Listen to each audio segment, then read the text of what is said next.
நாங்கள் ஜாதகம் எழுதுவோம், ஜாதகம் பார்ப்போம்.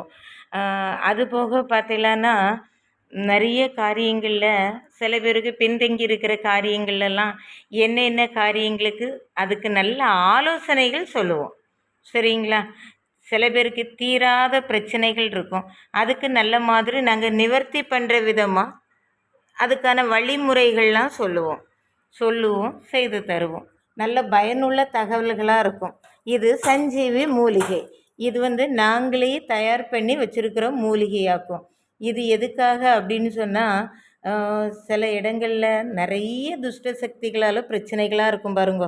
அவங்களுக்கு இதில் தூபம் போட்டால், தூபம் அப்படின்னா சாம்பிராணி, வெண்கடுகு இதோடு சேர்த்து இதை தூபம் போடும்போது அங்கே இருக்கக்கூடிய துஷ்ட சக்திகள்லாம் வெளியே விலகி போயிடும். அப்போ இவங்களுக்கு நல்லா தூக்கம் வரும், நல்லா சாப்பிடுவாங்க. கை கால் வலி இருந்தது, நெஞ்சு வலி இருந்தது, அப்படி இருந்தது, இப்படி இருந்தது அப்படின்னு சொல்லுவாங்க பாருங்க. அதெல்லாம் சரியாக போயிடுது. இது நாங்கள் எங்களுக்கு இது நல்ல மாதிரி சுவாமி அனுக்கிரகத்தில் நாங்கள் செய்யக்கூடிய காரியமாக்கும். அதுபோக நாங்கள் தண்ணியில் பிரசன்னம் பார்க்குறது வழக்கம். தண்ணியில் பிரசன்னம் பார்க்குறது அப்படின்னா, கோவிலில் சுவாமி உச்சாடமாக இருக்காங்க, இல்லை என்ன காரணங்கள்னால சுவாமிகள் நிறைவாக பூஜைகள் வாங்கலை, கன்னி தெய்வம் ஏன் வீட்டுக்கு வரல, இதனால குடும்பங்கள் ஏன் கஷ்டப்படுது, இந்த மாதிரியான தகவல்கள், உங்கள் முன்னோர்கள் வாழ்ந்த விதங்கள், என்னென்ன குறைபாடுகள் இருந்தது, குற்றங்கள் இருந்தது, அதனால ஏன் இந்த மாதிரி உங்களுடைய வாழ்வில் பின்தங்கி இருக்கிறது, இது எல்லாமே தண்ணியில் நேருக்கு நேராக உட்கார வச்சு பிரசன்னம் பார்ப்போம். அந்த பிரசன்னத்தில் தெரிகிறது உங்களுடைய வாழ்வை நல்ல மாதிரி மாற்றுறதுக்கு அது உபயோகம் ஆகும். சரிங்களா?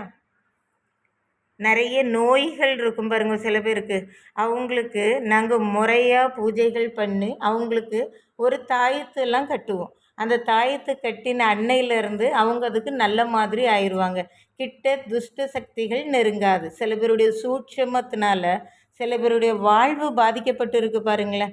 கை காலை இழுத்து வச்சுக்கிறது, அல்லது என்ன நோயின்னு கூட கண்டுபிடிக்க முடியாமல் அவங்க வேதனையில் கஷ்டப்பட்டுட்டு இருப்பாங்க.